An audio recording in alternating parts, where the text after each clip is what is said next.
Hello, everyone, and we have started with our 15th book club. And like Castle said, in physical terms, we're halfway. In realistic terms, probably not so much. um, so yeah, we're gonna get to I guess somewhat of a favorite part for at least so far for a lot of people. Um, I just read through this and I'm like, oh wait, this is going on. Um, so I'm probably getting ahead of the chapter again, like we're doing all the time. We're dealing with stuff that's gonna be dealt with in later chapters preemptively, which is a good thing because then we can double check ourselves and have an easier time later on. Um, so yeah, um, I had a talk with Christopher about the articles I'm writing, so I'm trying to articulate things differently, because I do feel that some things don't land. Um, so landing or creating a land, which is actually connecting to what we're going to talk to about, uh, is maybe more important than having a description of the land. So it's like, how do you walk to it? And at a certain point, you'll end up at the land yourself, and then you can explore it, which is also a responsibility you have to take. Because if you don't explore it, um, you just think that you own it, then you get into a problematic relationship, which is also related to the chapter that we're going to talk about, right? Uh, some kind of personal ownership that is being introduced. Um, so yeah, so this poetic phrasing, um, I'm looking at it as a way of drawing a picture, right? So just not having one thing, but having multiple things flow into each other in the right manner. Um, so yeah, that's kind of the angle that I'm coming into this with. Christopher, you can go next. Yeah, for intentions, whatever, I've written out being unexceptionally integrated because that's, I don't know, a bad habit I have is kind of over focusing on exceptional things and not enough on the stable integrated bits that is what you really need to be more focused on if the world is attention, as Pageau says. So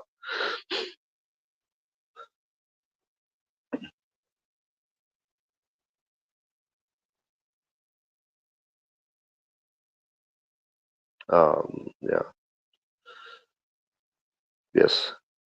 Olena, you Yeah. want to go next? Um, yeah. So I have the chapters that are up next are about the Sabbath, and I have been thinking about that how I relate to the Sabbath in a way that doesn't invite blood to destroy things that have been created. Um, yeah. Pastor, you want to go? Sure. So in a similar vein, my little title here is Rest Day Enjoyer. I haven't been getting a lot of rest days the last year or two, but I something seems to have kind of shifted. So I just kind of in my own experience, there's a lot of this kind of thing about the Sabbath, and I made a half joke to Mark during the week about a no Sabbath crisis resulting in an enormous amount of work and problems that I've been experiencing. And not because I'm not doing it, but because everyone around me isn't doing it. And it's actually interesting, this sort of thing of wanting to do more work and take advantage of that additional time, actually creating more work. And this, we had kind of talked in previous sessions about things like burnout and that type of thing. But I've been seeing it like really, really kind of a lot. And then I saw something of kind of a shift of just suddenly things kind of got a little better. Like the flood will probably come back and everything, but I'm still kind of figuring that out. I've got some notes in here, some references to things that I read recently. So I think if we can get past this first chapter, I think there's a lot we could go over this week. Mark, would you like to go? Or will you, whether you like or not? Sure. Yeah. Well said. You know me too well, Castle. Yeah. I mean, obviously, it's a reread for me since I didn't think there was any way we were going to read exactly one chapter last week. But yeah, I mean, I'm glad I went over it because there's always new context with time. So I like that Christopher brought up the, people paying attention to exceptions and outliers, right? Which was sort of part of the theme of my live stream last night on cults. It's easy to get caught up in that and sort of reject or rebel against the day-to-day stuff that has to get done all the time. And this section in particular is all about the proper relationship between doing the things you got to do that are maybe, quote, boring or whatever, and integrating them into your life correctly with rest. And a lot of people, to your point, Castle, miss the rest part. And so I think it's really important to engage with what's being said in these chapters. And I had some kind of an insight at some point in here that I went, oh, I didn't see that before. Hopefully it'll pop up again. But if not, then so be it. Danny, you wanna round us out? Yeah, so this section of the book I'm really excited about. It seems very dense and rich. I have the sense that many themes are interleaving, many different topics and examples. It seems as though a bigger picture is beginning to emerge, and I don't yet grasp it. So I'm seeking help. But it seems like there's just a ton of stuff here. I'm struggling to see the main thrust of what he's trying to point to.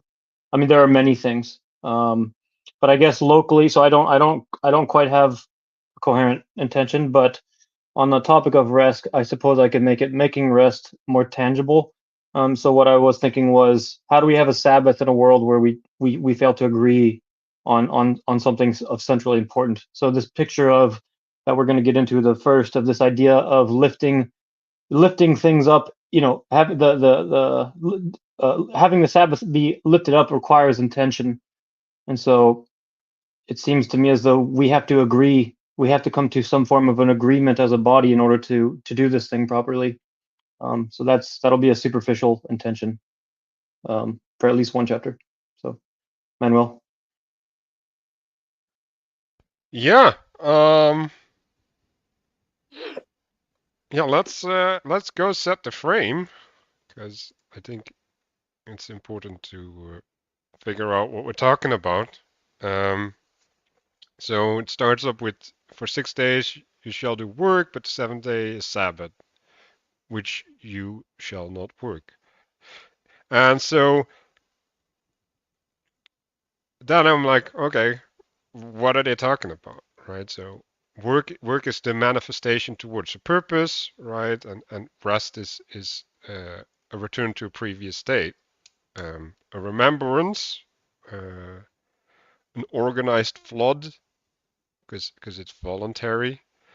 And I think this is the important part. The fact that it's organized, right, means that it's towards a position that was previously established and deemed good. And it doesn't go further, right? So basically it's saying, no, like there's foundations, and we need to remember, right? Remember ourselves. We need to reattach ourselves to the foundations so that we don't go astray, right? So I have this example of a deer walking, right? So it walks and then it stands still, and looks around, reorients. Like, what is that? Well, it's reconnecting to what it should be doing. And so, in other words, it's preventing the deer from going astray. And I've been struggling with this idea of not going astray, because you when you do things, you end up in them, right? You end up in like a flow, and I'm writing an article about scandal, right? And like I see scandal as a disruption of the flow, as a disruption of that which is happening. And if the flow gets disrupted, now you have to deal with it. But if you don't remember what you were doing, right? And if you try to reestablish the doing itself, the corruption manifests, right? Because now, like, you start taking lower purposes and making them higher purposes. And I think that's a good way to understand, like, why is this important? Like, why is this rest day important? Like, what is it doing? Well, it's reconnecting to what was established as good. And yeah, so that's a remembrance of the old. And then the insight that I have is like, so the cycle, right, is relating to something that is presumed. It is pre-established, and it's circling around something that is, right, like, or should be at least.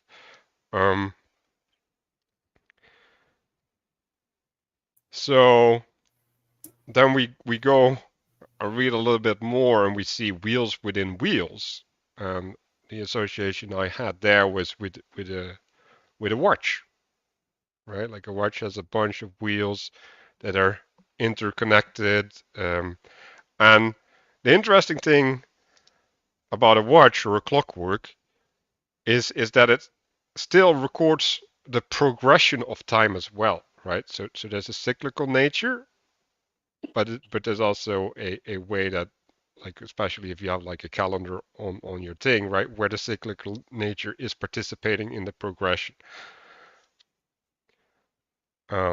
So these things are not contradictory. That's what I'm, and the embeddedness also, like, you have I forgot the thing with the odd year, right? Like, you have the odd year because they have to add a day once in a while.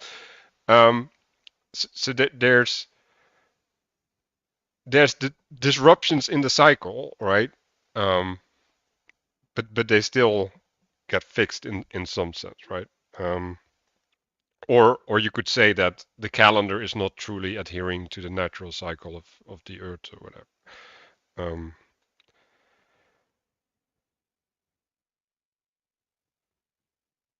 So does anybody want to hop in here? I was thinking that everything you said there, he goes into that with, the Sabbath and the Sabbath year and then the Jubilee. So, like, all that has to happen at different scales, and that's one of the things that you can kind of see isn't happening at large scale. So,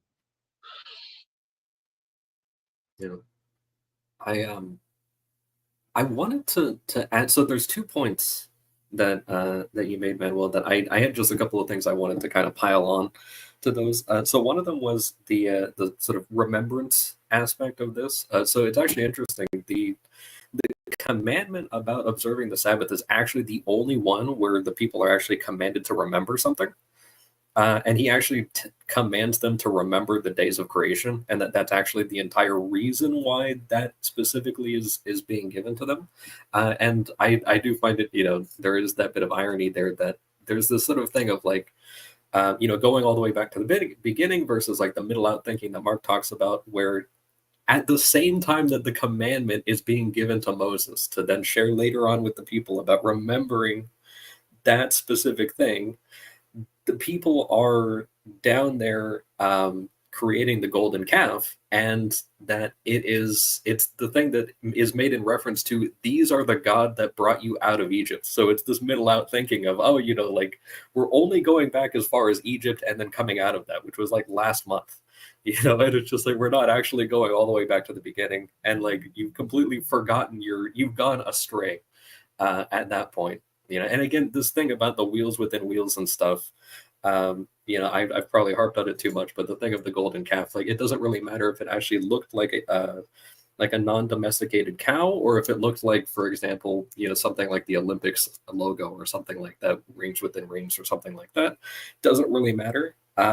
And with the thing of the wheels within wheels also being related to the cyclicality of time, just wanted to point out things like with cars and stuff that your travel time increases by like more rotations across time. So you have your sort of wheels within wheels. If you want to get somewhere really fast, you're kind of putting like rings within like the cycles of seconds and minutes and hours and that type of thing to get somewhere really quick.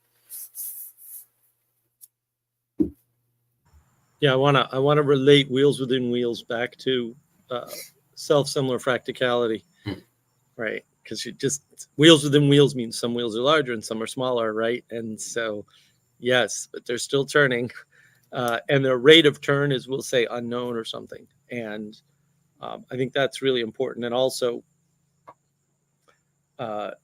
this idea of using that rest period for remembering, right? Which is regrounding, right? I mean, you're moving all the time, right? Moving. That's what a wheel does. It turns, right? You're like, oh, we're going to stop and remember.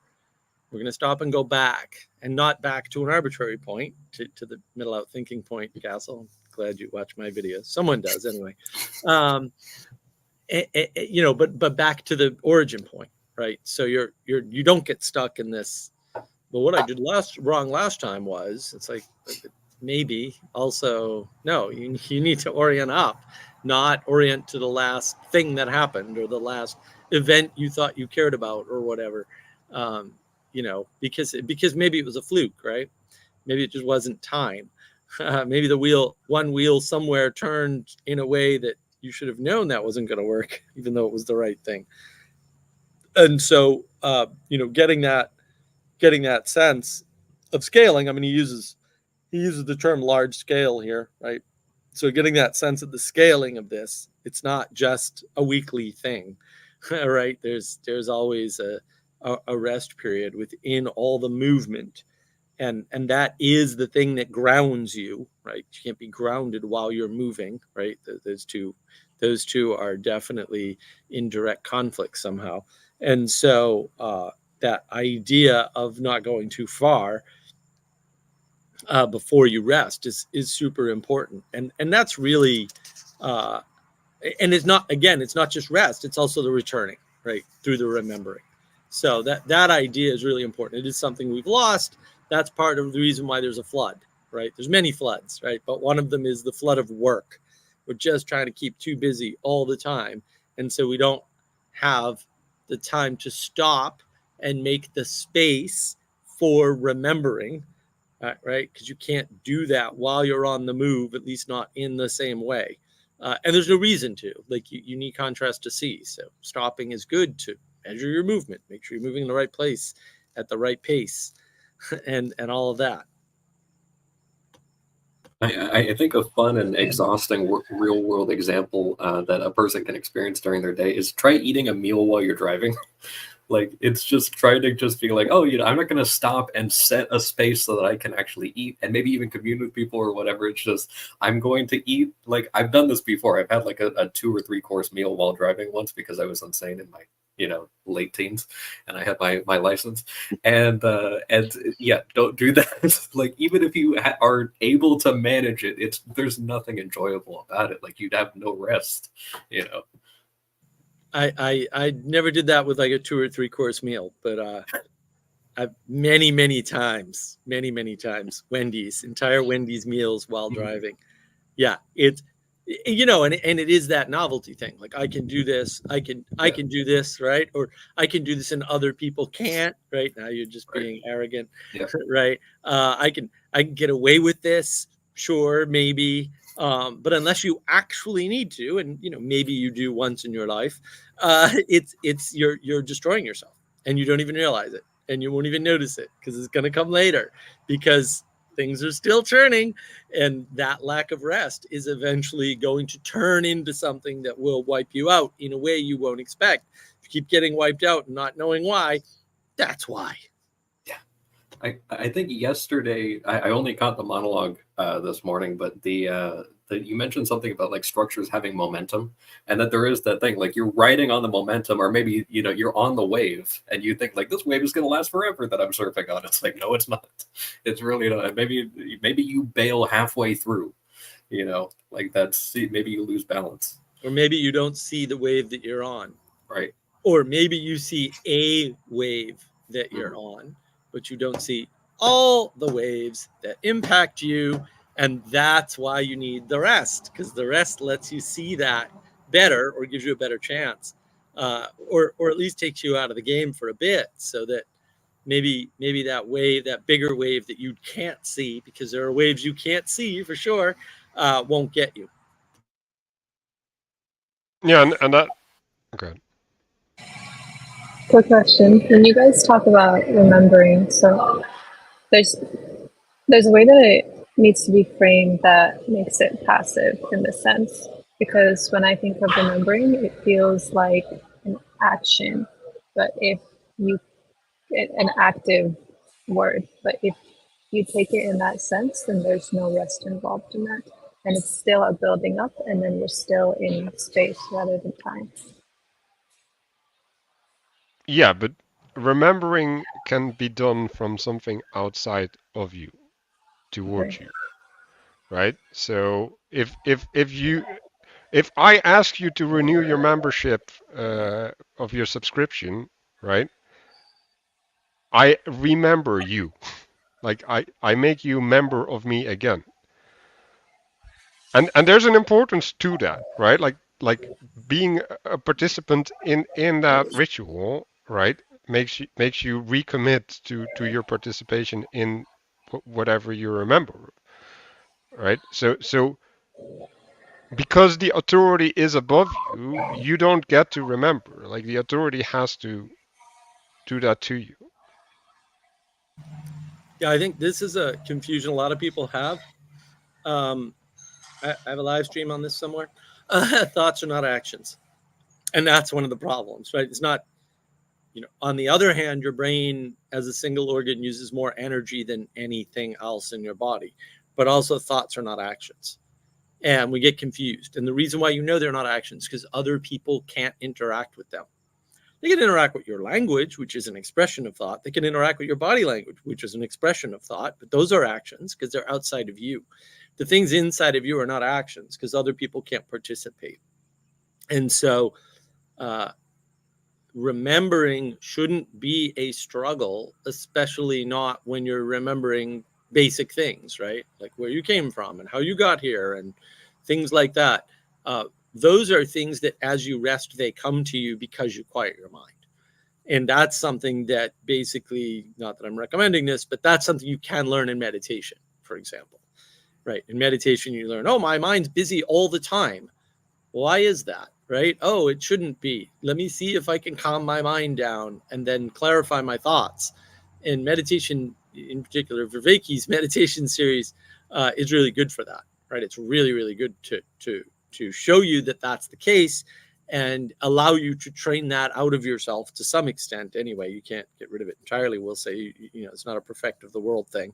But once you sort of understand that, and I would argue you don't necessarily need it, just sitting quietly and being devoted to sitting quietly for some period of time, whether you can actually make it 5 minutes or 2 minutes or 20 minutes or whatever target you set for yourself, is sort of irrelevant.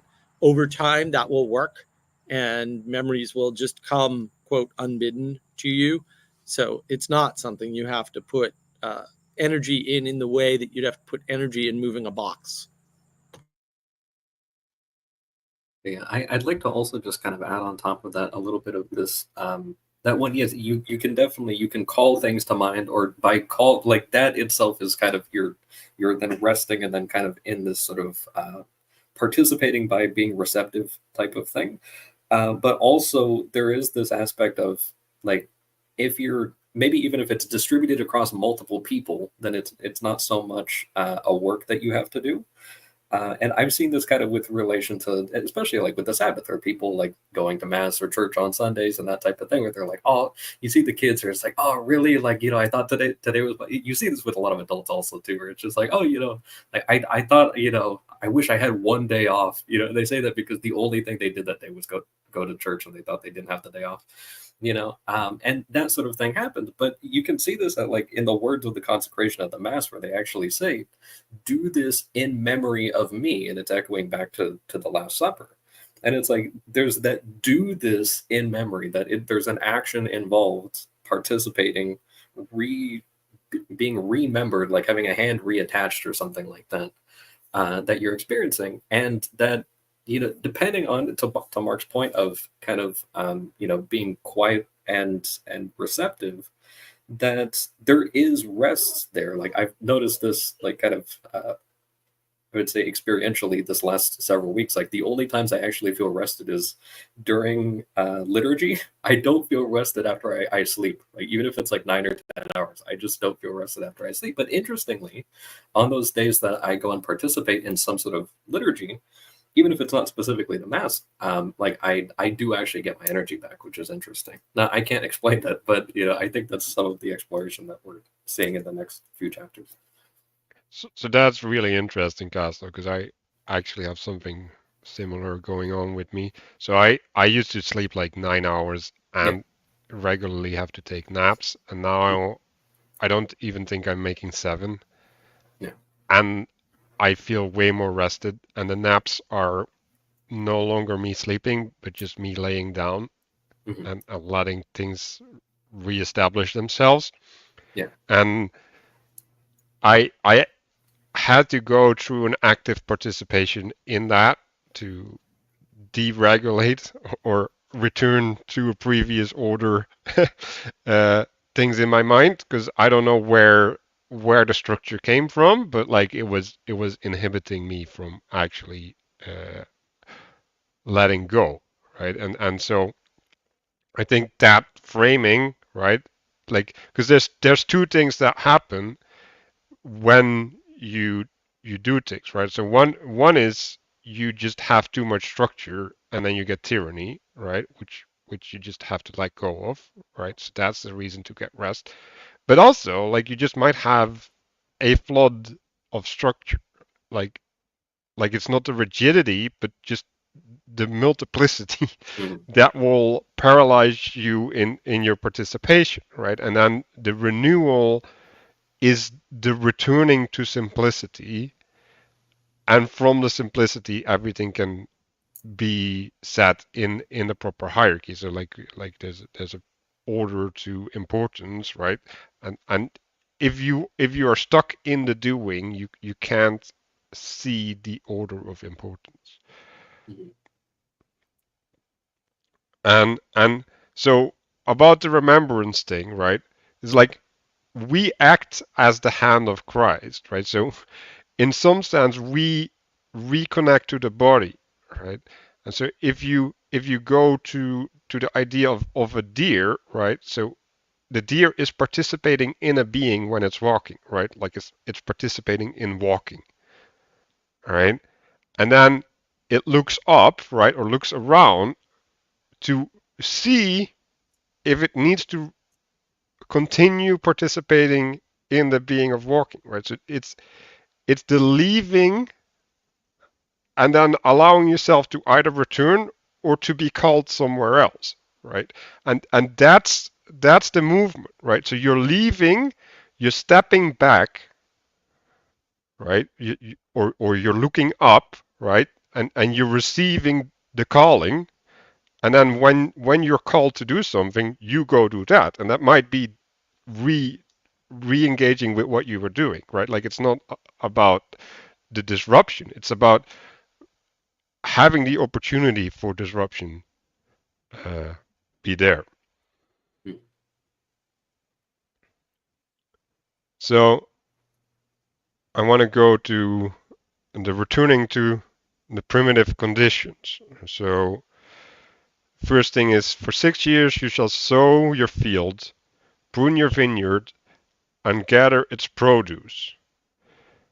The 7th year shall be a year of Sabbath for the solemn rest of the land. Right. So now we're at the frame of the land, right?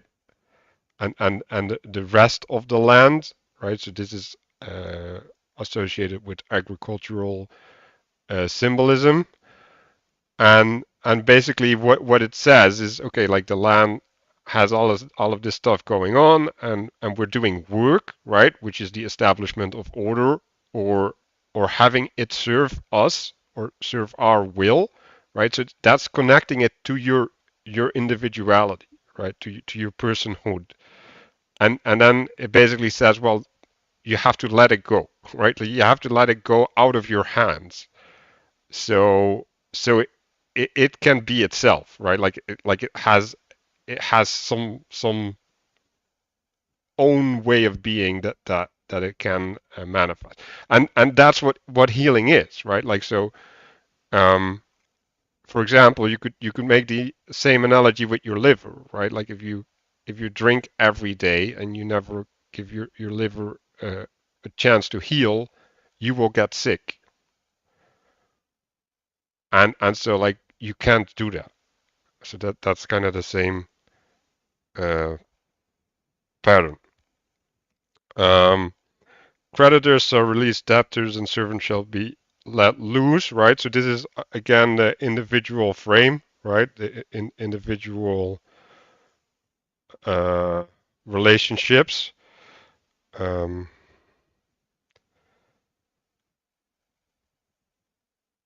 so does anybody want to get into that?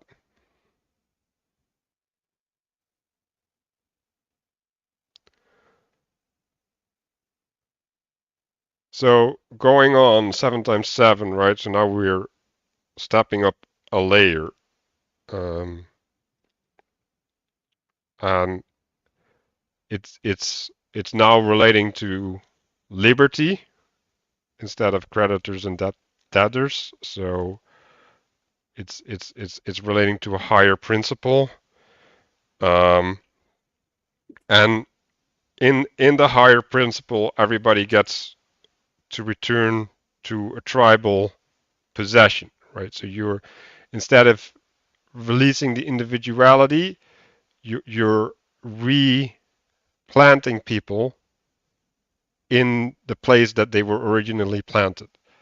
Um, so you're returning back to a previous order, um, as a collective, and this is for the sake of preventing collapse, at least the way I read it. Um, so another thing that's happening there is this engagement in voluntary giving, uh, and these layers of reality is voluntary giving for different purposes, right? So you as a giver, you're also connecting to these different importances or different things. Yeah. So one way to think about this too is to say that connecting up to the not highest thing, because the king, for example, or the structure of your government or whatever, is not the highest thing. That's sort of an axiomatic first principle of the of the text that this is referring to, at least, right, which is Genesis. It may be confused, right, with emergence, right, because now we're connecting to the lowest thing. But no, you're connecting with the order that was pre-existing below you. So there's no individualism in this liberty. That didn't happen. Individualism is a ridiculous frame, and so it's, are you connected to the thing slightly above you, right, or the thing below you, and that doesn't change your remembrance, right, through the Sabbath of creation, which is the thing you're most connected to or ultimately connected to, right? So it's proper connection. These other connections say the tribal connection or the ordered connection with the thing higher, those connections are temporary, right? They're cyclical. And I think that's right, because it's easy to confuse this with an emergence. Oh, we're connecting to emergence, and now we're moving from, top-down tyrannical control, because that's how people see it, to bottom up, from the ground. That's not what this is describing even a little bit, right? It's saying there was a pre-existent order that preceded the order that you're attached to above you now, and we're going to switch to that one for a bit, right? And then we're going to go back to rebuilding the thing so it doesn't become tyrannical. That's actually kind of the point of Jubilee, right? Is making sure that these structures over time, which would naturally just tighten and narrow and tighten and narrow and become tyrannical, don't do that, because they're not continued. They're interrupted by the Jubilee, by the flood in this case. So a couple other effects is that when you create this tradition, you create milestones in time that you can work towards, right? You can orient towards. So that changes things, right? Just the fact that you have Sunday free also changes things, right? Like you organize your life differently. And the last thing that I got from this part is that it's also highlighting the impermanence, right? So like that's a different way of what Mark was saying, right? And in the highlighting of the impermanence, there's also a reference for that which is permanent, right? Like which is the state that you return to that is not going to be flooded. So, and I think that also, I think that's what the covenant of Noah is, right? Like the state to return to that's not going to be flooded.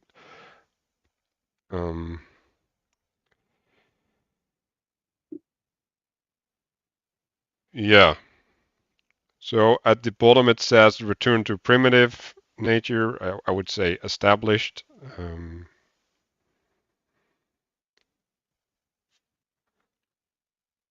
Anybody want to add something?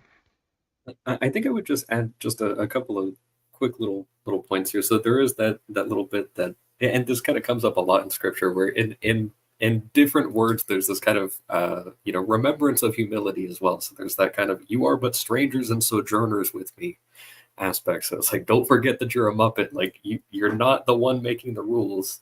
Like you don't get to just decide. And this was something that just this morning I was reading. St. Paul was talking about like the number of priests, and he describes that he's like, well, if you had like a perfect priest, hypothetically speaking, that could never die, then you wouldn't need a whole bunch of different people making completely different rules necessarily. Like the fact that he's describing like the time of the Mosaic law. He says, that you need so many priests because they're eventually going to wind up dying. And so there is this aspect of sort of to Mark's point of that you start winding up narrowing if the structure remains too long. So in order to also like the necessity of like a temporal death is also kind of necessary so that you avoid corruption. And if you have like the CEO of a company or something, he lives 1,000 years, it's like that guy's probably going to turn into a vampire of some sort. Like if there's no upward mobility. I think we see that in some countries where there's this kind of like an enormous amount of people who are staying in their job until they're like 95 years old and then dying at their desks or something, and then there's absolutely no room for upward mobility. I think we see that in some of like the really sophisticated Asian countries as well, where the younger people kind of complain about that.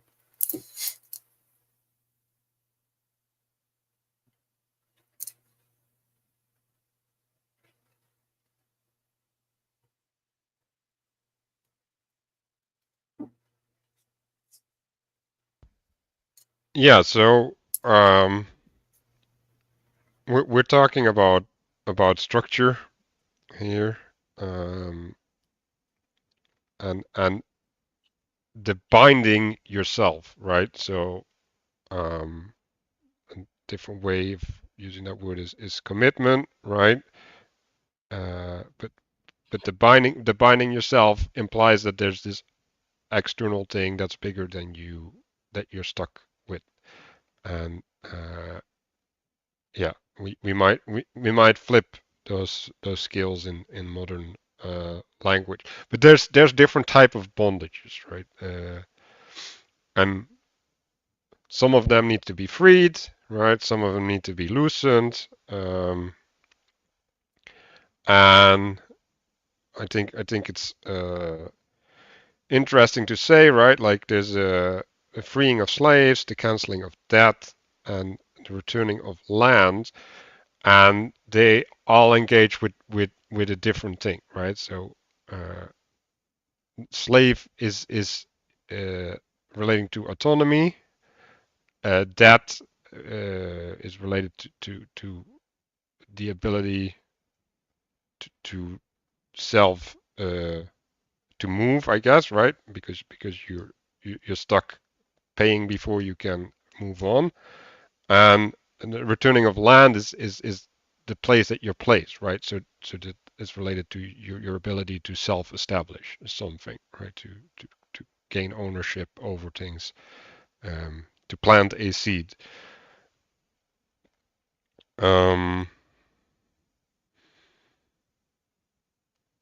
Yeah, so if we go to the graph,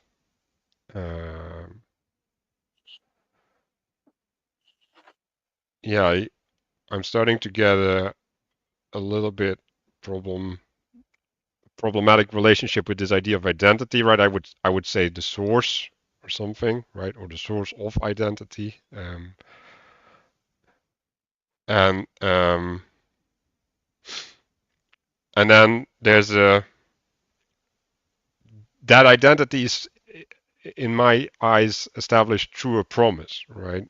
That there's a promise in the covenant, and so the promise has to be lived out or adhered to, and so that's the filling out, right? And in that promise, you get what you're promised, right? You get a return. You get an establishment. Um, but at a certain point, right, like that establishment becomes an obstacle towards the true purpose, right? Like the fulfillment of the promise, and therefore you have to return to the promise, to remember why you're doing what you're doing, what you're partaking in, right? What you're owing, the thing that you're doing, or that you're having right now too. Because, for example, right, you could say, well, I'm going to do sports or whatever, right? And then you're like, oh, I'm amazing, and then you fail to keep up the training because you're eating all the fruits of having this awesome uh, capacity now, right? And then you'll deteriorate, right? And now you can't have the thing, and you can't have the fruit, right? And it's like that's not a place that you ever want to end up with. It reminds me a lot of kind of the Abraham and Isaac thing. So you have this kind of like, okay, do you remember like how you got your son type of aspect? That it's like I promised you a nation, and like you have the kid. And there was the whole squabble before that of like, well, there was the slave woman, and it's like, oh, it's taking too long, so maybe Sarah thinks, oh, maybe this is how like the kid happens, and I have to take it into my hands, and then that causes a whole bunch of issues and stuff. But then having Isaac there, and it's like, okay, you're going to get a nation out of Isaac, but also it seems like a paradox, that you're like, and of course it's not explained, but it's just like looking back, it's like it seems like a paradox of, okay, go up there and sacrifice your son. And it's like in many ways, like he did, like he didn't actually like kill his son, but like he set aside the son there. And I'm gonna hold the next things I'm gonna say because I have something related to the priest and the horns later, but I'm not gonna do that one just yet.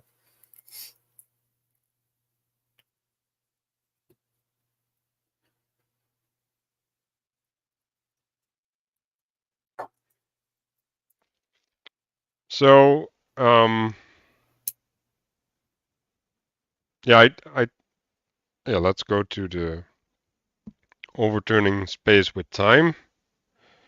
So I think the first bit where God said to Joshua, I'll give you Jericho and surround it with men of war, go around the city for every day for 6 days, right? This is referencing back to the work, right? So the work needs to be established, but the thing that I noticed, right, it's a general request. So the only requirement is that you go around. Like it's not telling you what to do specifically, or right, you get to implement the work by your capacity effectively, right? Like so it's personalized at a level. And then the bit below it is the 7 priests shall bear 7 horns of jubilee before the ark on the 7th day, shall go around 7 times, right? Blow with trumpets, right? So there's this whole structure that's being set up there, right? These prescriptions, right? And these prescriptions, they're pointing towards God, right? Towards the authority, right? And it's also like it's gone from man of war to priest, right? So there's a swapping of the authority that is handling the event, um, and so that in some sense that is a return to the commandments, right? A return to what you're supposed to do, as to to to to structure, to instruction. Maybe that's the better word. I think that's a really good catch that I didn't see about it being a general description in the first 6 days, and then way more detailed on sort of what would normally be kind of the day of rest, and then you have and then so there's this kind of aspect of, we had gone over like the horns and then the string instruments serving different kind of aspects of, you might say, like the axle of time. So, and we had also in the previous session talked about this sort of as Matthieu calls it, you know, the positive and negative, I guess, polarity of both the axis or pillar and then also the axle of time.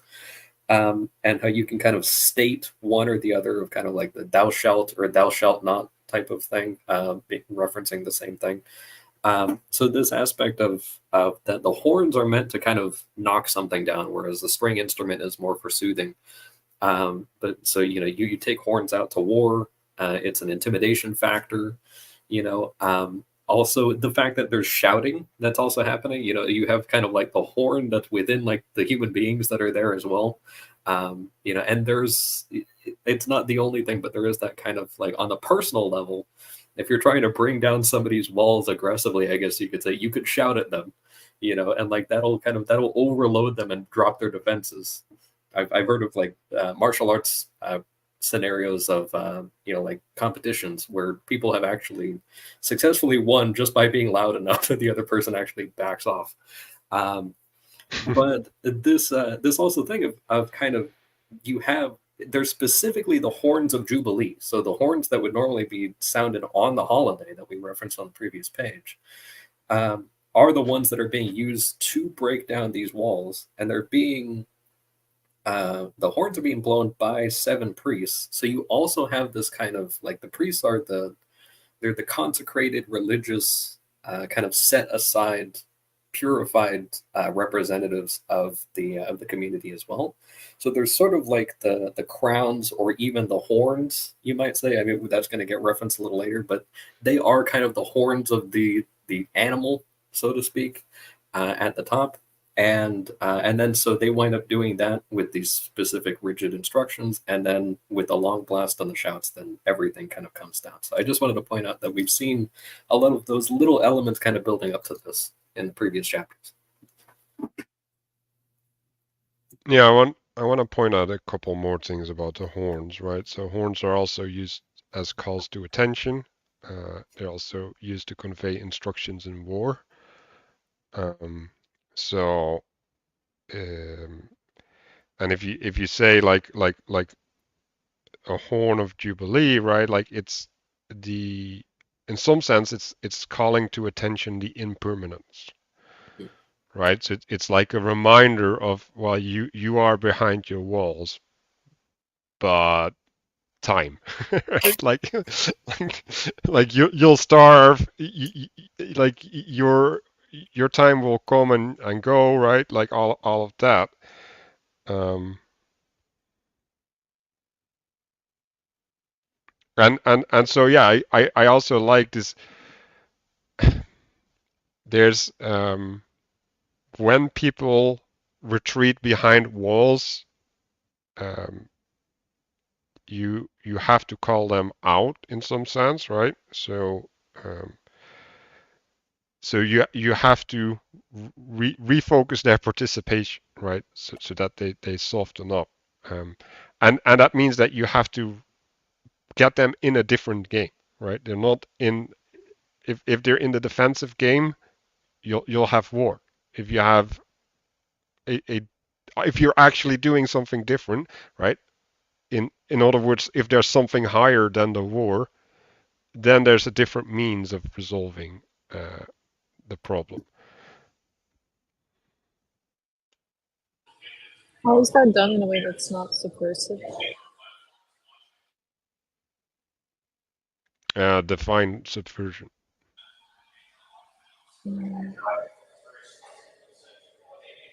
It doesn't just cause destruction for no reason.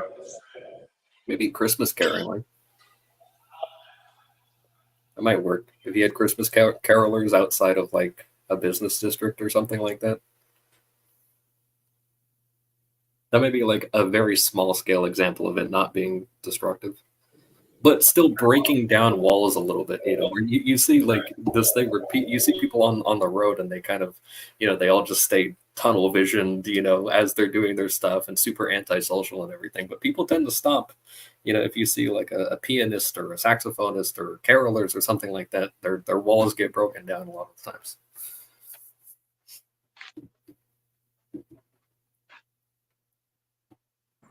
Yeah, and I think we associate broken walls with something bad, but actually, it's not necessarily the case. And that's where people get confused. Breaking down walls can be good. And once you understand that, a bunch of things become easier, right? And this is partly why the self-transformation people are so attractive, right? Because the self-transformation idea is based on you're stuck in a box and you need to break out of the box in order to grow. All that's true, except you can't do any of it, right? You can't break out of the box. That's insane. And that's part of the problem. And that's why they're attractive. And, you saw harken back to forming cults, whether they realize it or not. And that's the issue. Like there's a healthy engagement, and this is kind of what this chapter is about. There's a healthy engagement with the flood. There's a healthy engagement with breaking things down so that, or grounding differently. So things don't break down. It's not the French Revolution, right? It's more a safe and well understood transition of power, right, from one government to another. And that's a big difference. There's an example that sort of came to mind. I think there's the sort of thing of like breaking barriers and stuff. It wasn't there like an old Jewish wedding tradition where they wrap a vessel, like some sort of container, and then they smash it. That there is that kind of breaking that down. They still do that, yeah. Yeah. The Greeks do it too, right? They smash plates and glasses in the fireplace. Yeah. Where you could contrast that with like that scene from Blues Brothers where they're playing music and the people watching are just throwing bottles at them. It's like that would be the destructive version versus this sort of like, okay, we're going to smash the vessel in celebration of breaking down barriers. You have the two families joining type of thing. Sacrifice in particular is an example of, we'll say, good killing versus bad killing, right? Among other things. But yeah, I mean, that's definitely all there. It's just that we don't discern it because we're trying to get a simple flat world answer of, oh, well, if you do this, it's bad. It's like, if you do things, they are not bad. They are bad within a context, and the context is the thing that determines the goodness and the badness, not the action. And sometimes the amount of time that's passed. So I was thinking again, like Tove and Ra show up in my head all the time, just the sort of good and bad thing of like in line with the principles versus not in line with the principles. and that you can look at like a I was thinking, I had a silly example that came to mind earlier this morning where it's like a frozen pizza, where it's just like, okay, like if you cook that and everything and like you enjoy it and everything, then that's very tove. It's like that's a tove thing. But if you munch into it while it's still frozen, like that's raw. If you munch into it immediately after it comes out of the oven, like that's raw as well. And it's like, and then also if you have some sort of like dietary issue, even if it was baked perfectly, like if you can't integrate it, then that's also raw. So there is that kind of contextual aspect of what can you integrate, when is it appropriate to, is the person who's trying to integrate the correct person? Like King David wasn't allowed to build the temple because he killed too many people, versus his son who hadn't.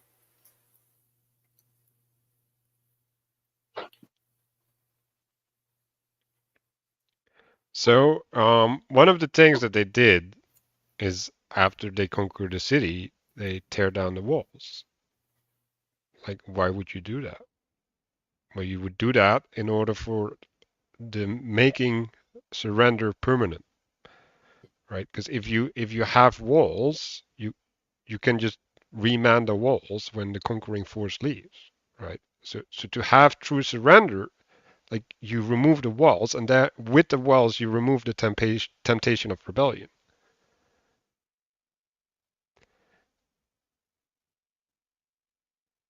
And I think we also have to remember, right? Like if someone is just doing crazy stuff, you slap them in the face to make them stop. So like there's violence, if used appropriately, is good. And they have to feel the pain, because the pain is the trumpet like calling to them. And just like there's pain in losing your city wall because now you're vulnerable, right? Like it's like losing your clothing. You're no longer protected from the outside.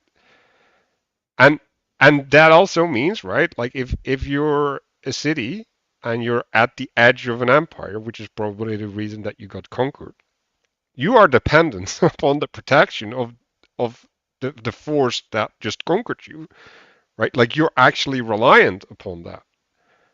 So now you have to, right? Like you there's like double incentive there.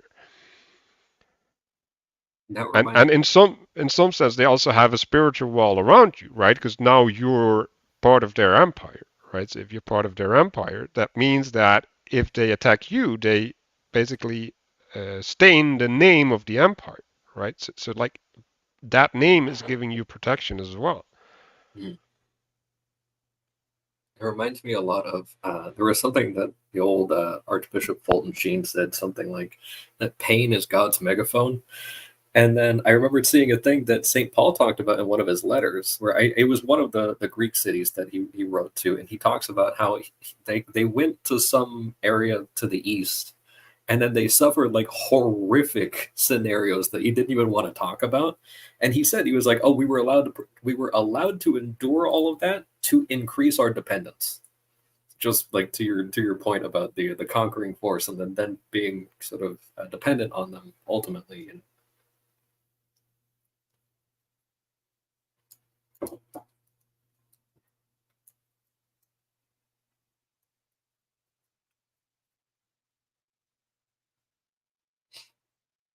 So it's interesting that Pageau uses the word artificial here, right? Created by man.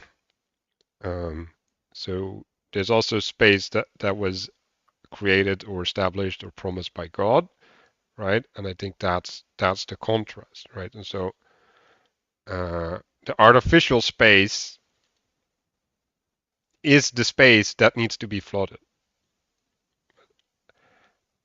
or at least is vulnerable to flooding.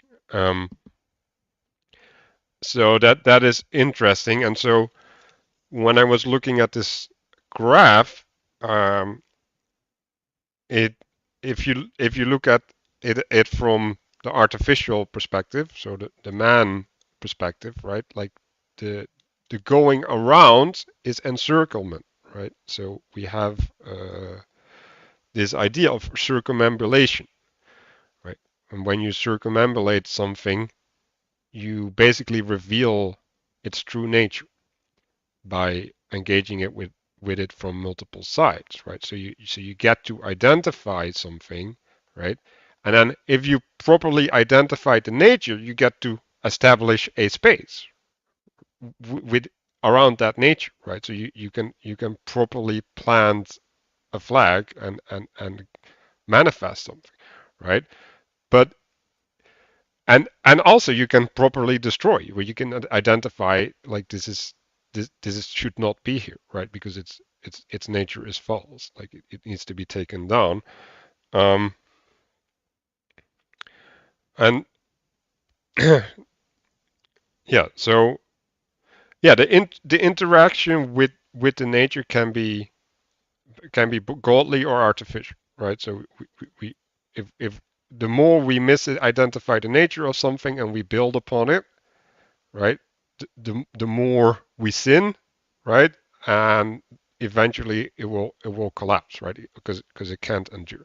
But if we identify something with a godly nature, divine eternal nature, then that means that we can keep building upon it, right? As long as we stay true to it. Um,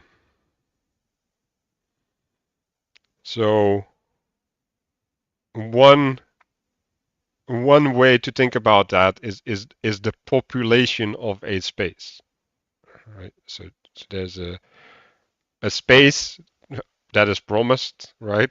And that needs to be populated, right? So it's in some sense it's the raining down from above, right? Where everything starts taking its place.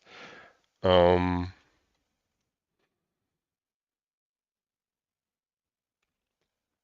so yeah, so if we use something or invoke something, right, then it's for our purposes, right? So that is a wielding of what is it? Of time or the renewal, right? So um, that means, well, I think the best way to think about this is if you ever use an eraser. It's like something wrong just manifested. Let's just get rid of it. Uh, so we're returning to a previous state so that the right thing can manifest, right? So like I guess invocation can also be good in that sense. Um, I like the eraser because it's this sort of it's this applying something that's actually meant to be whittled down very quickly, so it kind of self destructs on the paper as you're kind of utilizing it. And I wanted to add also this thing of the artificial space and then the ruined space and the jubilee that just a few things kind of I guess you might call it architecturally, but maybe like habitative perspective, something like that, where you can kind of look at ruined spaces like, wandering in homelessness or like living in a field or something like that, a van down by the river, some sort of thing. Or you could go all the way to the right side of like the like Eastern Bloc brutalism, or like the kind of like cyberpunk genre. You got like the mega buildings, where you got like 10,000 people living in one enormous apartment complex or something like that, where it's just all concrete. Versus in the center, you might have something where, and you can see this kind of thing of going too far in one direction or not. If you had just kind of like, you imagine a suburban house or something like that, where there's just a garden or like maybe just like, some flower bushes and like a dog, and there's a dog that wanders the yard. Maybe it's well tended, and then you have just kind of like some flowers. Maybe on the inside, like the dog can come in and go. There might be like a house plant or something like that, but you have that nice little like comfortable integration of the inside and the outside, well balanced. And then you can see that in kind of like, like the neighborhood that I grew up in, where it's like you can still have those elements. Yes, there's the house. Yes, there's hypothetically some flower bushes there, and yes, there is technically a yard, and yes, there's technically a dog in there, but like the dog is the most aggressive pit bull you've ever seen. The fence that's enclosing that dog is a thin, rusted, like chain link fence, that type of thing. So you can kind of see this like transition between, okay, what does it look like to be going too far in one direction or another based on how people habitate? Yeah, also the middle, right, where it's the artificial space, we'll say unencumbered by time, is perfect in some sense, right? But time is sort of like not optional. So when it gets encompassed by time fully through Jubilee, then it degrades into ruined space, and you have only time and the unknown, right? That question mark. It isn't clear what that is. It's not supposed to be clear, right? Knowledge is not the thing. So don't get all wrapped up on it. So I like that sequence for that reason, because it makes that more clear in the diagram that to some extent Jubilee is always happening, right? We're always in the process of Jubilee, right? But it's better to section it off the same way you section off Sabbath for that reason. And to not structure your entire existence around the Jubilee as well. Like I remember hearing the story that, I always reference that hostage negotiator, and at one point he went down to Haiti because there was an issue of gangs were kidnapping people by jumping into the passenger seat of their car and then commandeering the car from there, and then kind of like, okay, well, we just got a car and someone to ransom. And they would never kill the person, but what they found was that the person was being ransomed to their family for however much money. It was usually an enormous amount, but then they would start talking down the number. Like it would start going down to like 10 or even 5% of what the original asking price was the closer it got to Friday. And it turns out is that they were ranting them off the person and then tearing down the car for parts, or using it for some other purpose so that they could buy drug and alcohol. Like that's pretty much what they were doing, but they were living entirely for the Jubilee, essentially, the point where they were even sucking other people into kind of like dehoming people and then removing their ability to get to and from work and everything just so that they could feed their habit. Well, and constant Jubilee and hedonism are probably pretty much the same thing. Mm-hmm. Yeah, and I was thinking of spring cleaning, like,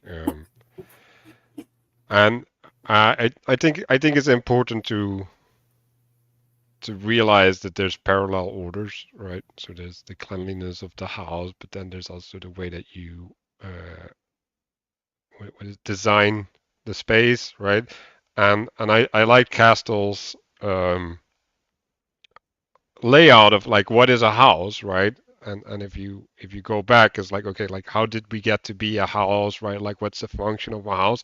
When you start integrating all of these things in the house, right, and you keep participating them when going in and outside of the house, right? So you're like, okay, like the gate has this purpose, and like I put it there for this reason, right? Now you get remembered to the true purpose of the house, right? And through the true purpose of the house to your life, right? Because like the house is facilitating your life, right? And if you get that embeddedness right, then you can live in constant remembrance, right? And I think that's kind of where you have to go, right?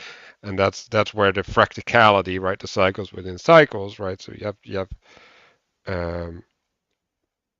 have to find a way that embeddedness is also translating, right, between the big cycles, right? So because if you clean your room, right, but you don't do spring cleaning or whatever, right, you don't switch out your clothes for winter clothes or whatever, right?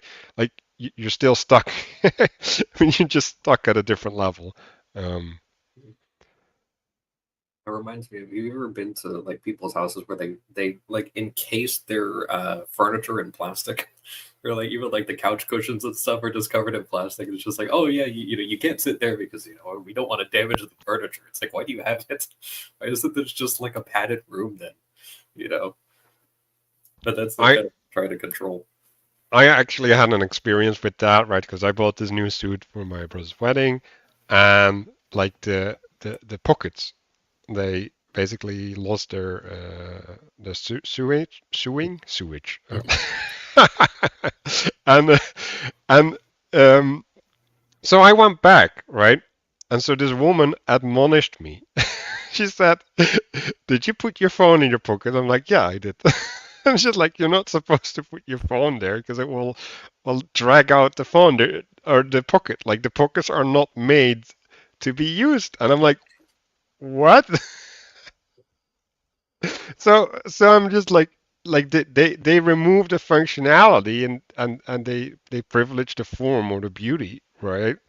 And it's like, wait, what? But it's still clothing, people. Like yeah, I'm supposed to live in these things. Like I'm not a showpiece. Like what's going on here?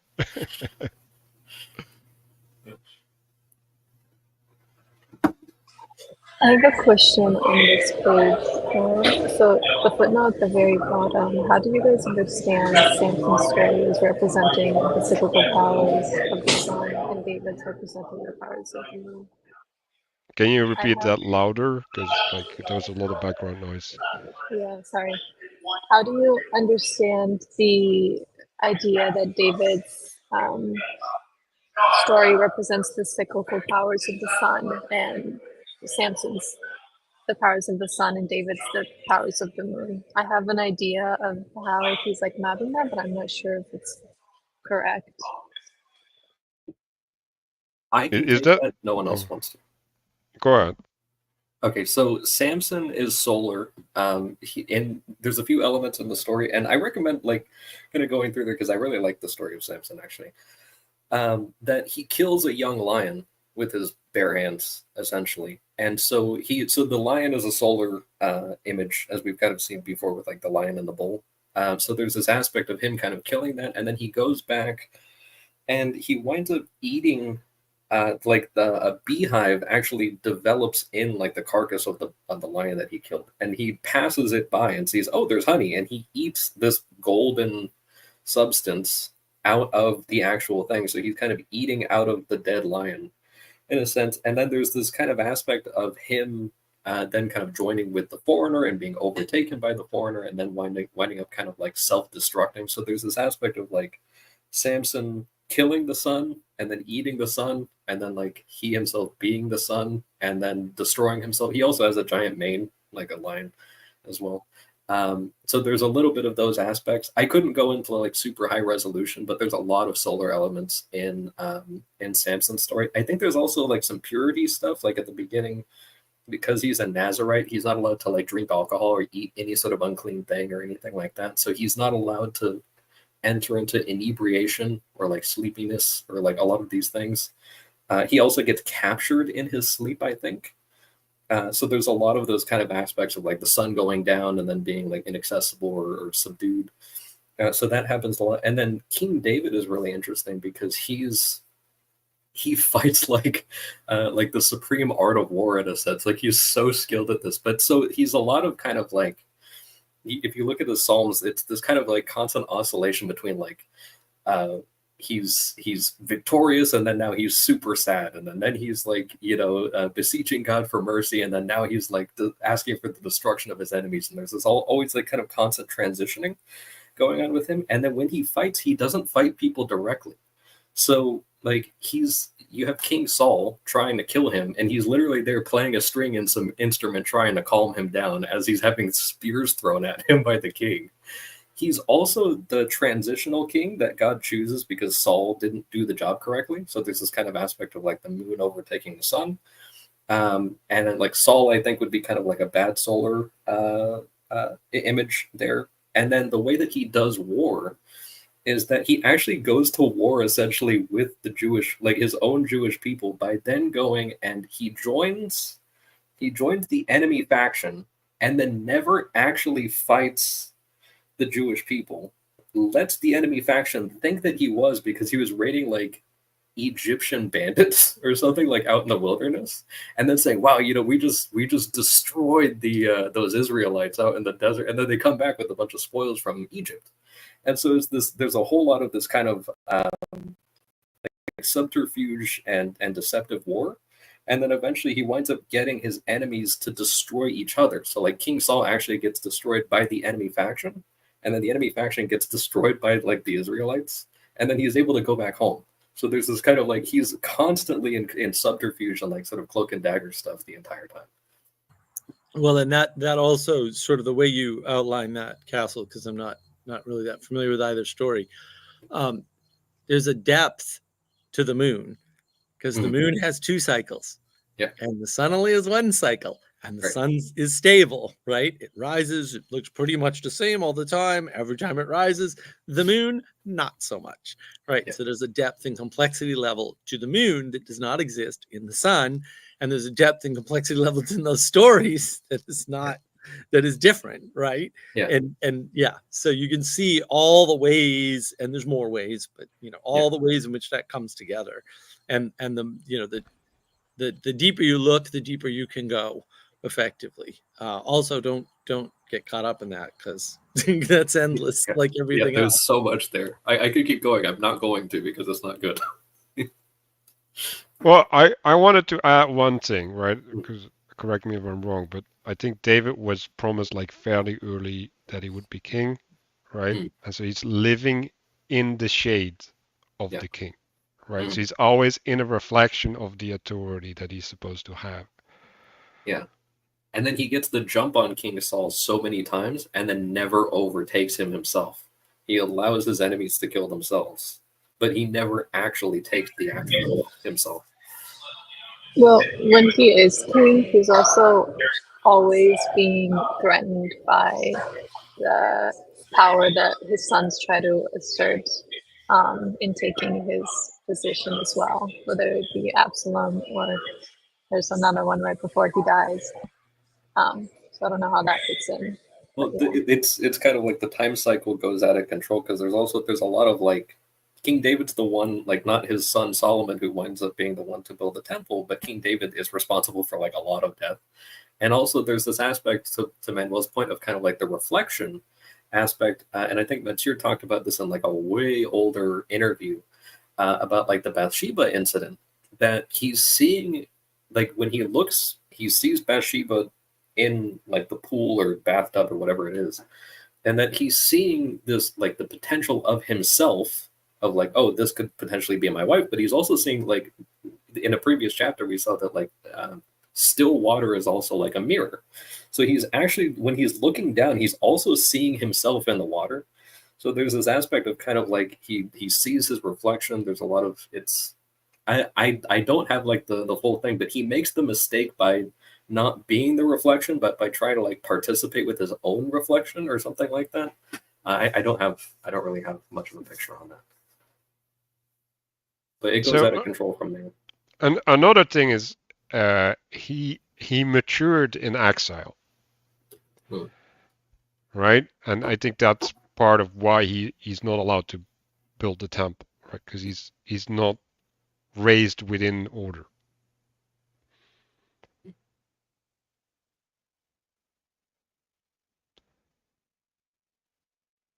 Are we good on this chapter? I think so. Oh my God, a miracle. We might be too. Castle, you wanna get this one going, or do I? Oh goodness. I don't know. My goodness. I actually haven't read this in a few days. So. Okay, I'll just start with what I got from this, right? So so this is kind of an extension of what I was talking about before, right? So you have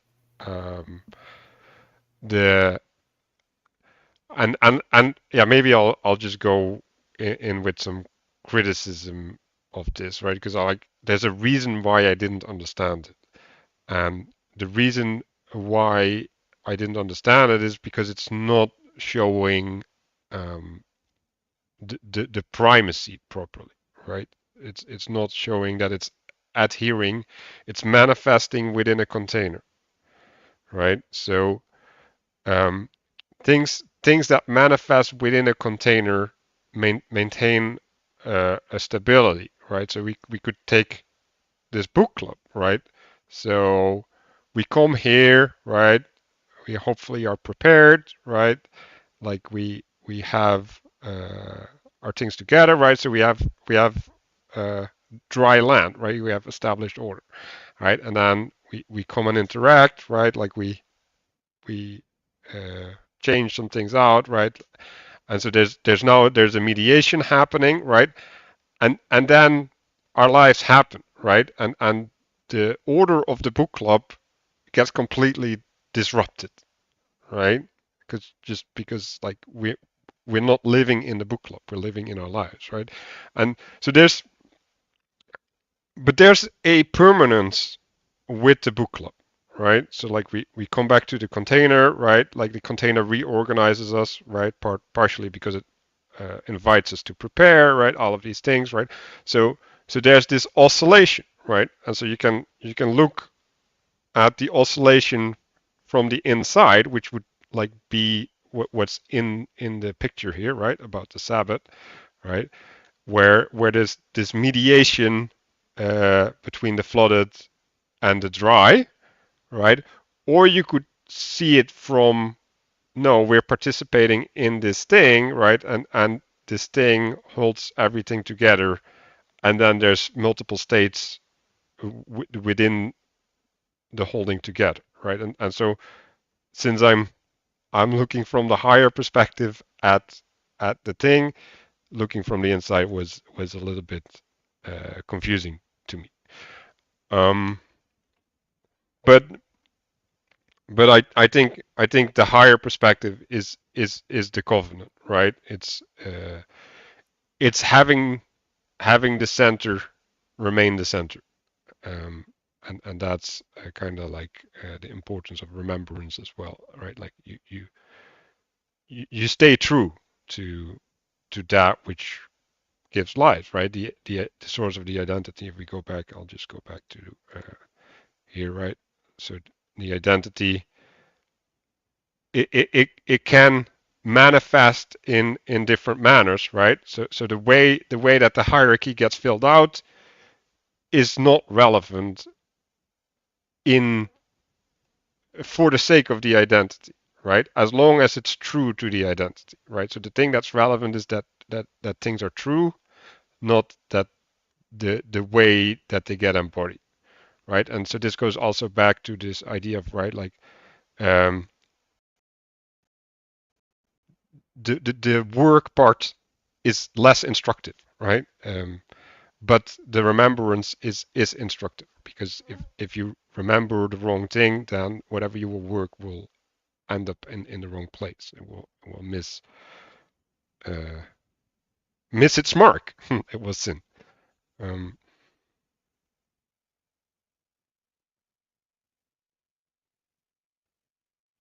Yeah. So also the dry land, right? So you could see it as in some sense everybody gathering in a specific location, church on Sunday, right? Where there's this movement to the center, right? And then moving back out to every individual space, right? And in the moving together, in the communion, uh, people get an idea of what they're supposed to do, right? Like the things that are important are highlighted, right? So you can see it as the organization of a body, right? Where the body communes, and then everything starts doing its own thing, right? And if you commune too much, right, you don't get work done. If you are spread out too much, you're in an emergence situation, right? Which is actually where we're living. Well, and also dry land, extreme space, desert, right? That's one good example of dry land, extreme space, and that works with flooded land, right? Or ocean is one way to flood the land, right? So that's all tied together, and you'll notice too, like balance isn't a state where nothing is happening, right? Balance is the interaction between two extremes, in this case, that requires work to maintain, right? But also keeps you busy, in essence, and that's effectively, people always misunderstand balance. Like this free state where you have to do anything, and you're in between things, so you don't have to work, you don't have to rest, you're just kind of like there, right? This objective material reality in this space of outside of work and rest or something. But that's not what balance is at all, right? And people get that confused. So I think that's kind of helpful framing for people, hopefully. Yeah, and that reminds me of the Tao Te Ching, right? Because we had this idea. What was it? Work or action or something? Anyway, like there was this something connected to agency, right? But that was breaking the with the Tao, right? Like it was a breaking of the balance, right? So the act of breaking was the perspective that they were taking, right? It wasn't the balancing. No, it's like the leaving the balance is the act of will. Um,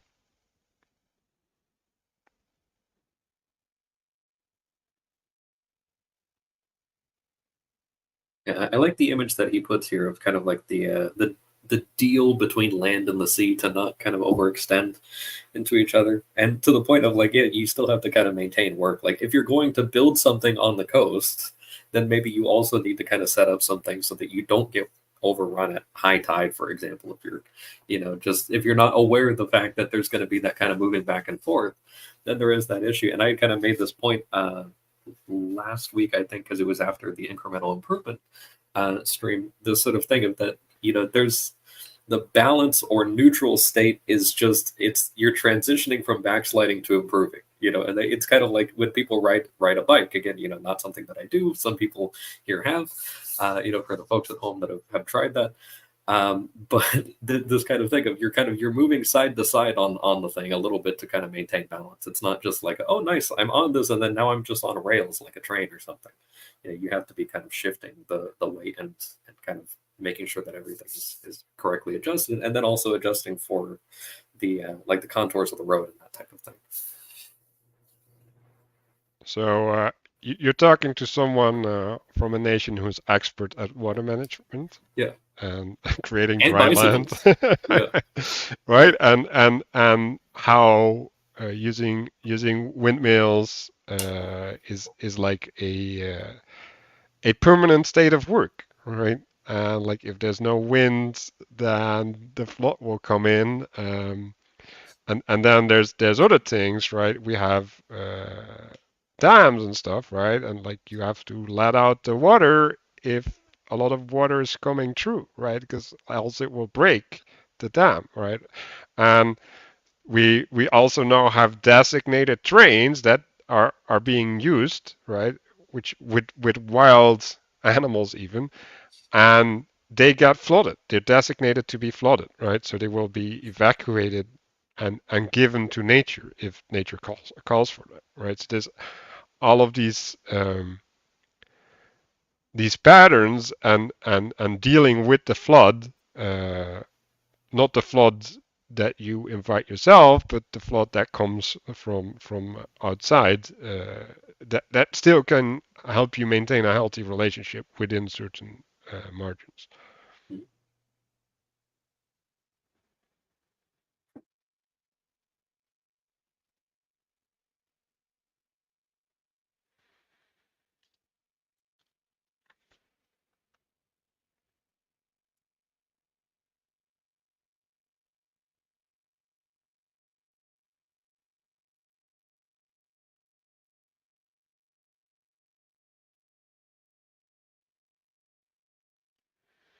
Okay, well, I can think we can go to the next page.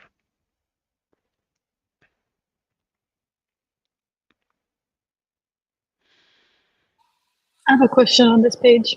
Does anybody have any different words to explain what he means by the elevation of spatial reality in the paragraph right above the diagram?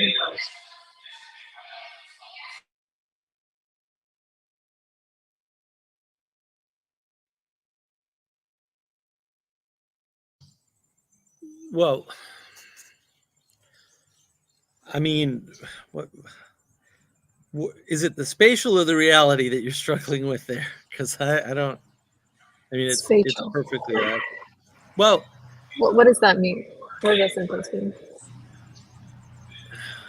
space refers to a potential as such, and I think that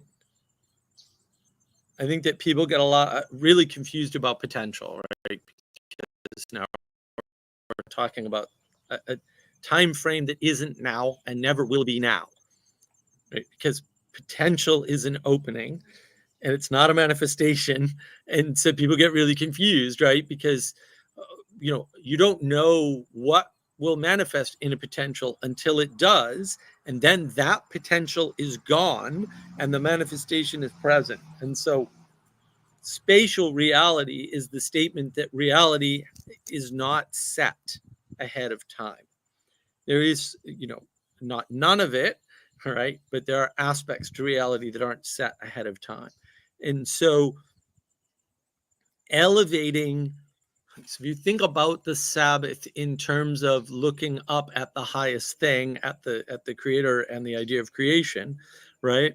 You're elevating spatial reality, right? You're elevating the potential, right? Because what's possible, what's it possible for the creator to do, right? Or what's possible within creation?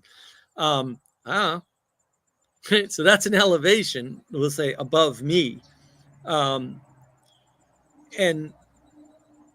I, of course, do not even a little bit ever like the use of the term meta, even by Matthieu Pageau here.